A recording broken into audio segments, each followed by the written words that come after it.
I'm often asked about sleep training a child. Let me first address a few things. Consider this a disclaimer, but number one, every child and every parent are different. They have different needs, and it is best to individualize the support that you need for your child's sleep issues. I can only give you general ideas and concepts. Number two, if you have a specific concern about a physical problem that your child may have, the best resource is your pediatrician, your medical provider, or your pediatric sleep doctor. So, when we talk about kids, there are a number of age ranges that we are looking at. A newborn to a 3-month-old child will sleep on their own schedule. They may be sleeping most of the day, they may be sleeping most of the night, or they may be awake for long periods of time or short periods of time. There is no specific training that needs to be performed at that very young age. Most infants will start sleeping through most of the night around 3 months of age, and certainly by 6 months of age. Those who are not sleeping through the night at 6 months of age need some modifying of their schedule. So parents who are having difficulty with their 6-month or older infant, they can get some help in getting the child to sleep through the night. In the first year of life, it's important for the parents to understand that you're not going to spoil your child or damage them both ways by hugging them, holding them, gently rocking them, or giving them comfort when they need it. So then again, the issue is it depends on the child and the parent. Then there are older children over a year of age, between a year and 3 or 4 years, and then older than 4 years to, let's say, 10 or 12, and then adolescence. So each category has its own common difficulties with sleep. So then again, this format is not appropriate for me to address each one of them. A lot of questions are asked about the younger children and infants, so I will address that today.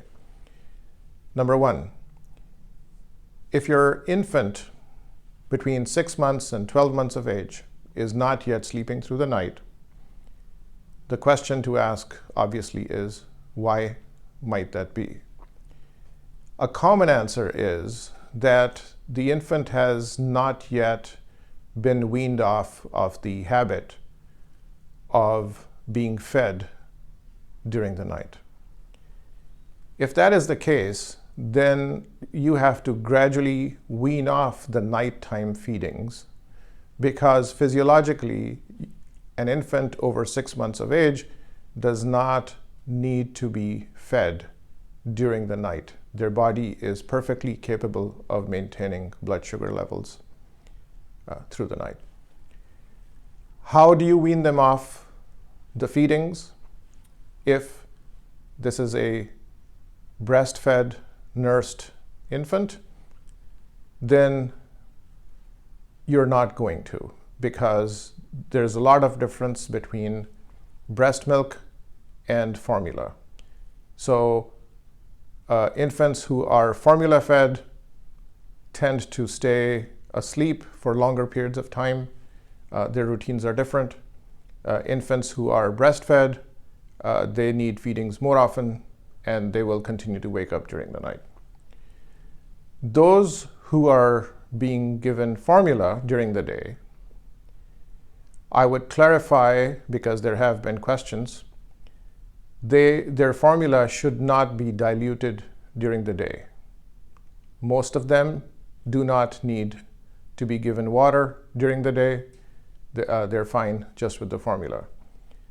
But during the night, if they receive 1 or 2 feedings of the formula that you're trying to wean them off, you need to gradually either decrease the amount of formula you put in the bottle for the baby to take during the night, or dilute it with a small amount of water so there is less nutrition that the body is dependent on only during the night. Another question asked is, should I let my child cry? And is letting the child cry for a long period of time, is there something terribly wrong with it? Is it hard to do? Is it not hard to do? Is it a good method of helping a child learn to sleep through the night?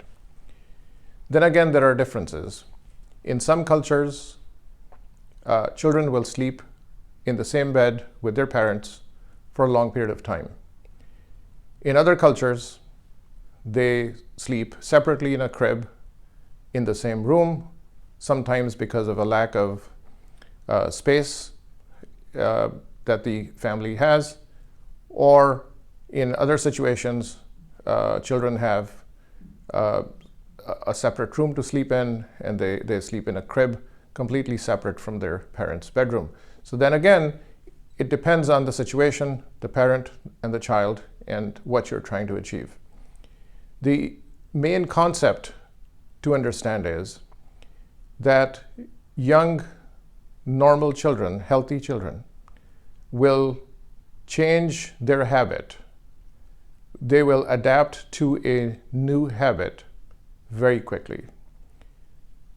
It is the parents who feel that this is something hard to do sometimes, or they feel that this is emotionally too hard on them or their child, and they feel nervous about this.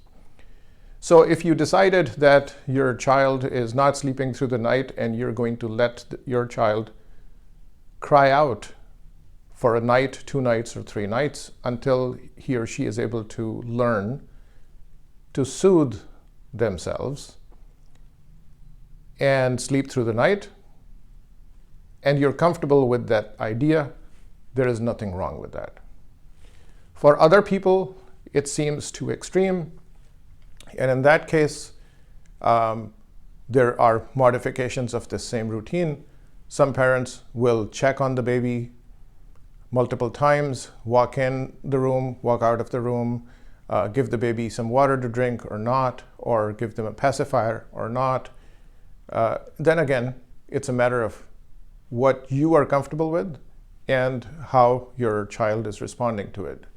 The bottom line remains that given the right circumstances, given that your child is otherwise normal, and given that you're not going to any extreme, your child is going to learn and adapt to whatever you're trying to teach them very quickly within a few days.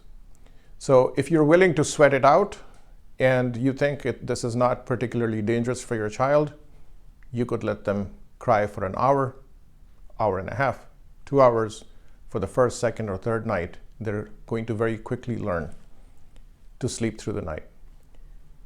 If you can't really take it, or if you think this is too traumatic for your child, and the real test of that trauma is how you feel and how you see your child react to the situation.